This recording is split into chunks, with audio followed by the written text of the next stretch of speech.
Hi, நான் அதிபதி பொறியாளர் ஆய்வு சீஃப். நான் ஒரு ஸ்ட்ரக்சர் இன்ஜினியர். நாங்கள் 5 இயர்ஸாக டர்ன்கி ப்ராஜெக்ட் பண்ணிட்டு இருக்கோம். கரண்டாக நாங்கள் தேனி, மதுரை அண்ட் சென்னையில் ப்ராஜெக்ட் பண்ணி கொடுத்துட்டு இருக்கோம். ஒரு ஆர்கிடெக்ட் கிளையண்ட்டுக்கு சைட்ல பிளம்பிங் வேலை ஆரம்பிக்கிறதுக்கு முன்னாடியும் டாய்லெட்ல வந்துட்டு எப்படி நம்ம பிளான் பண்ணலாம், ஃபங்க்ஷனல் அண்ட் எஃபிஷியண்டா எப்படி பிளம்பிங் லேஅவுட் வந்துட்டு கொண்டு போகலாம் அப்படிங்கிற ஐடியா வந்துட்டு நமக்கு சொல்லுவாங்க. இப்போ நம்ம இந்த வீடியோல பிளம்பிங்கோட பேசிக் லே அவுட்ஸ், அதுக்கப்புறமா பிளம்பிங் வந்துட்டு நம்ம பிளானிங்ல இருந்து இன்ஸ்டாலேஷன்ஸ் எப்படி பண்ணலாம், அதுக்கப்புறமா காமனா என்னென்ன மிஸ்டேக்ஸ்லாம் வரும், அதை எப்படி அவாய்ட் பண்ணலாங்கிறதெல்லாம் பார்ப்போம். ஜென்ரலாக வந்துட்டு நம்ம லே அவுட் எப்படி பிளான் பண்ணுவோம்னா, ஃபர்ஸ்ட் என்ட்ரு ஆனவனே வாஷ் பேஷன் இருக்கும், அப்புறம் வந்துட்டு கிளாசெட்ஸ் இருக்கும், அதுக்கப்புறமா நம்ம வந்துட்டு ஷவர் ஏரியா பிளான் பண்ணுவோம். எப்பயுமே வெட் ஏரியா ட்ரை ஏரியா நம்ம பிரிச்சுருவோம். எதுக்காக இந்த மாதிரி பிரிக்கிறோம்னா, நம்மளுக்கு வந்துட்டு வெட் ஏரியா ட்ரை ஏரியான்னு பிரிக்கிறப்போ வந்துட்டு நம்மளுக்கு வந்துட்டு எப்பயுமே கிளாசெட் வாஷ் பேஷன் ஏரியா வந்துட்டு ட்ரையாவே இருக்கும். அதுக்காக தான் இந்த மாதிரி பிளான் பண்ணுறோம். அதுக்கப்புறமா ஃப்ளோரிங் பார்த்தீங்கன்னா லிவிங் ஏரியா, ஹால், பெட்ரூம் அதோட லெவல் எஃப்எஃப்எல்ல இருந்து பாத்ரூமோட எஃப்எஃப்எல் வந்துட்டு 1 இன்ச் நம்ம டவுன்ல வைப்போம். ஷவர் ஏரியான்னு பிரிக்கிறோங்கிற பட்சத்தில் வந்துட்டு ஷவர் ஏரியா வந்துட்டு ட்ரை ஏரியாவை விட 1 இன்ச் டவுன்ல இருக்கும். ஸ்டாண்டர்ட் ஹைட் பார்த்தீங்கன்னா 2 feet 8 inches.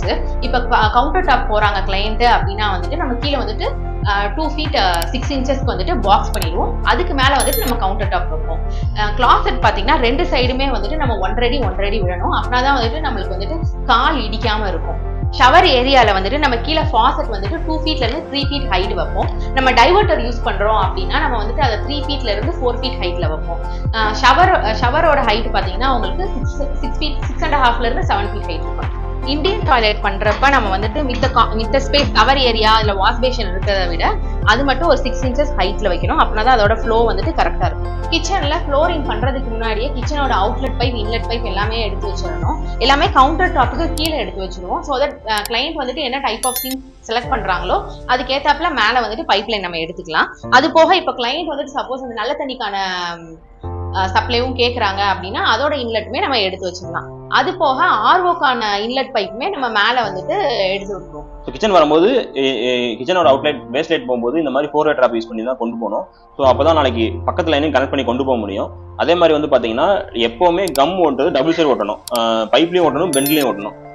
சிங்கிளில் ஓட்டினீங்கன்னா நாளைக்கு லீக்கேஜ் ப்ராப்ளம் வரது சான்ஸ் இருக்குது ஃபியூச்சரில். ஸோ அது மட்டும் கொஞ்சம் ப்ராப்பராக பார்த்துக்கணும். அதே மாதிரி நம்ம ஃப்ளோரிங் பண்ணுறதுக்கு முன்னாடியே வந்துட்டு வாஷிங் மிஷின் இல்லை கிளைண்ட் வந்து டிஷ் வாஷர் கேட்குறாங்க, அந்த மாதிரி எந்த அப்ளியன்சஸ்க்கும் ஏதாவது இன்லெட் பைப், அவுட்லெட் பைப் தேவைப்படுதுன்னா அதையுமே வந்துட்டு நம்ம முன்னாடியே அதற்கான ப்ரொவிஷன் வந்துட்டு நம்ம கொடுத்துடணும். சைட்டில் ஒர்க் ஸ்டார்ட் பண்ணுறதுக்கு முன்னாடியேவும் இன்லெட் லைன், அவுட்லெட் லைன் எப்படி வருது, எப்படி கொண்டு போக போகிறோங்கிறத டிராயிங்ஸ் ஆர்கிடெக்ட் கிட்ட வாங்கி செக் பண்ணிக்கணும். ஸோ அந்த டிராயிங் படி தான் சைட்டில் வேலை பார்க்கணும். இன்லெட் லைன் எப்போவுமே சிபிவிசி தான் யூஸ் பண்ணணும். அதே மாதிரி அவுட்லெட் லைன் பார்த்தீங்கன்னா சிங்கிளாக வருது, வாஷ் பேஷன்லாம் வருது அப்படின்னா நம்ம 1.5 inch யூஸ் பண்ணிக்கலாம். இதே வந்து சாலிட் வேஸ்ட் போகுது அப்படின்னா 4 inch யூஸ் பண்ணிக்கலாம். ஸோ அந்த மாதிரி எந்தெந்த இடத்துக்கு எப்படி யூஸ் பண்ணுமோ அதை கரெக்டாக ப்ராப்பராக யூஸ் பண்ணணும், மாற்றி யூஸ் பண்ணக்கூடாது. வாஷ் பேஷனோட அவுட்லெட் பைப் பார்த்தீங்கன்னா 1.5 inch டயா இருக்கணும். அது வந்துட்டு பார்த்தீங்கன்னா இந்த ஃப்ளோர் ட்ராப்புக்கு போனோடனேவும் அங்கேருந்து நம்மளுக்கு வந்துட்டு 2.5 inch டயாவாக்கிடுவோம். அப்புறம் வந்துட்டு சாலிட் வேஸ்டோட பைப் எல்லாமே வந்துட்டு 4 inch டயா இருக்கணும். டாய்லெட்டோட ஃப்ளோர் லெவல் வந்துட்டு வீட்டோட மொத்த ஃப்ளோர் லெவல்ல இருந்து 10 inch அட்லீஸ்ட் சங்கனா இருக்கணும். அப்படின்னா தான் வந்துட்டு அவுட்லெட் பைப் எல்லாமே வந்துட்டு நம்ம ஸ்லோப் கொண்டு போக முடியும். ஜெனரலாக ஸ்லோப் வந்துட்டு பார்த்தீங்கன்னா 10 அடிக்கு 1 inch ஸ்லோப் நம்ம வைக்கணும். இந்த மாதிரி பீம் உடச்சி பைப் லைன் கொண்டு போகணும் அப்படின்னா கம்பல்சரி வந்து அதை காங்கிரீட் போட்டு பேக் பண்ணணும். இல்லை அப்படின்னா நாளைக்கு கம்பி துருப்பிடிச்சிடும். கலவை மட்டும் போட்டு பேக் பண்ணவே கூடாது, கம்பல்சரி காங்கிரீட் போட்டு தான் பேக் பண்ணணும். அதை வந்து கரெக்டாக சைட்டில் செக் பண்ணிக்கணும். ஒன்ஸ் பைப் லைன்லாம் வேலை பார்த்து முடிச்ச பிறகு டிராயிங் எப்படி இருக்கான்னு ஒரு ஃபுல்லாக செக் பண்ணிக்கணும். செக் பண்ண பிறகு மேலே டேங்க்ல தண்ணி ஏற்றிட்டு ஃபுல்லாக லீக்கேஜ் இருக்கான்னு செக் பண்ணிடணும். ஸோ ப்ரெஷரும் செக் பண்ணணும், லீக்கேஜ் செக் பண்ணணும். செக் பண்ணிட்டு தான் நம்ம வந்து டைல் லே பண்ண ஆரம்பிக்கணும். இன்கேஸ் ஏர்லாம் செக் பண்ணாமல் விட்டுட்டோம், ஏர்லாம் டைல் ஒட்டிட்டோம் அப்படின்னா நாளைக்கு தான் லீக்கேஜ் இருந்துச்சுன்னா பார்க்கவே முடியாது. ஸோ ஃபியூச்சரில் பெரிய ப்ராப்ளம் கிரியேட் பண்ணும். அதெல்லாம் முன்னாடியே செக் பண்ணிக்கணும். ஜென்ரலாக நம்மளோட பார்க்கிங் லெவல் வந்துட்டு ரோட் லெவல்ல இருந்து ஹைட்ல தான் இருக்கும். அப்போ கார்பரேஷன் வாட்டர் வருது அப்படின்னா நம்மளுக்கு வந்துட்டு ப்ரெஷர் பத்தாது. அப்படிங்கிற பட்சத்தில் நம்ம இங்கே இருக்க கேட் வாலை வந்துட்டு மாற்றி விட்டோம் அப்படின்னா நம்ம மோட்டரை ஆன் பண்ணியும் நம்ம வந்துட்டு சம்புக்கு வந்துட்டு கார்பரேஷன் வாட்டரை வந்துட்டு எடுத்துக்கலாம். அது போக சம்பில் இருக்க வாட்டரை வந்துட்டு நம்ம டேங்க் ஏற்றுறதுக்கு அதுக்கும் தனியாக மோட்டர் போட்டு நம்ம தண்ணி மேலே ஏற்றிக்கலாம். எல்லா டாய்லெட்டோட அவுட்லெட்லேயுமே வந்துட்டு ப்ராப்பரான வென்டிங் வைக்கணும். அப்படி வென்டிங் வச்சாதான் வந்துட்டு நம்மளுக்கு வந்துட்டு ட்ரைனேஜ் ப்ராப்ளம் எதுவும் வராமல் இருக்கும். அதே மாதிரி அந்த வென்டிங் வந்துட்டு நம்ம எந்த ஒரு விண்டோ பக்கத்துலையோ இல்லை வந்துட்டு ஏசி யூனிட் பக்கத்துலையோ இருக்கக்கூடாது, தள்ளி தான் இருக்கணும். அப்படின்னா தான் நம்மளுக்கு அந்த ஸ்மெல் எதுவும் நம்மளுக்கு வராமல் இருக்கும். அதே மாதிரி நம்ம வீட்டை சுற்றி வந்துட்டு அவுட்லெட் பைப் லைன் போகிறப்போ நம்ம வந்துட்டு அங்கங்கே இன்ஸ்பெக்ஷன் சேம்பர்ஸ் வச்சிடணும். அப்படின்னா தான் வந்துட்டு நாளைக்கு ஃபியூச்சரில் ஏதாவது மெயின்டெனன்ஸ் அப்படின்னா நம்மளுக்கு வந்து ஈஸியாக இருக்கும். இது பார்த்தீங்கன்னா ஓவர் ஹெட் டேங்கோட அவுட்லெட் பைப்பு. நாளைக்கு ஏதாவது நீங்கள் க்ளீன் பண்ணுறீங்க செய்கிறீங்க அப்படின்னா அதோட டஸ்ட்லாம் வெளியேற்றுறதுக்காக இந்த வால்வ் வச்சுருக்கோம். அது போக ஃபர்ஸ்ட் ஃப்ளோருக்கும் கிரவுண்ட் ஃப்ளோருக்குமே தனித்தனியாக வால்வ் வச்சுருக்கோம். நாளைக்கு ஏதாவது மெயின்டெனன்ஸ்னால் நீங்கள் ஒரு ஃப்ளோர் மட்டும் க்ளோஸ் பண்ணணும்னா க்ளோஸ் பண்ணிக்கலாம். ரூஃப் ஸ்லாப்க்கும் ஓவர் ஹெட் டேங்க்கும் இடையில இருக்க கேப்ல வந்துட்டு நம்ம ப்ரெஷர் மோட்டருக்கான லைனும் கொடுத்துட்டோம்.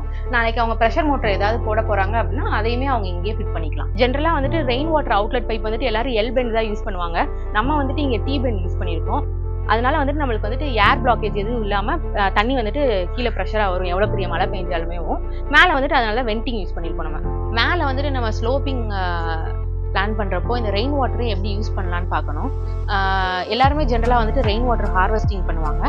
நம்ம வந்துட்டு என்ன பண்ணுறோம் அப்படின்னா ரெயின் வாட்டர் ஃபில்டர் வாங்கி ஃபிட் பண்ணி கொடுத்துட்றோம். ஸோ தட் வந்துட்டு நம்மளுக்கு தண்ணி வந்துட்டு டேரெக்டாக சம்பில் ஏற்றிக்கலாம். ஏற்றிட்டு அப்படியே ஓஹெச்டிக்கு அப்படியே மோட்ரு போட்டு ஏற்றிட்டு நம்ம அந்த தண்ணியை அப்படியே யூஸ் பண்ணிக்கலாம் ஒரு 3 டேஸ்க்கு.